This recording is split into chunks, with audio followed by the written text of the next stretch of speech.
Растительный сироп от кашля Гербион с экстрактом плюща оказывает отхаркивающее действие, снижает вязкость мокроты и улучшает ее отхождение. Сироп не содержит сахара и разрешен к применению детям от 2 лет.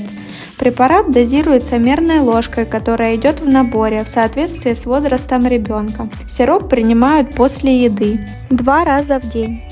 Также в период лечения гербионом рекомендуется пить больше теплой жидкости, что также облегчает выведение мокроты.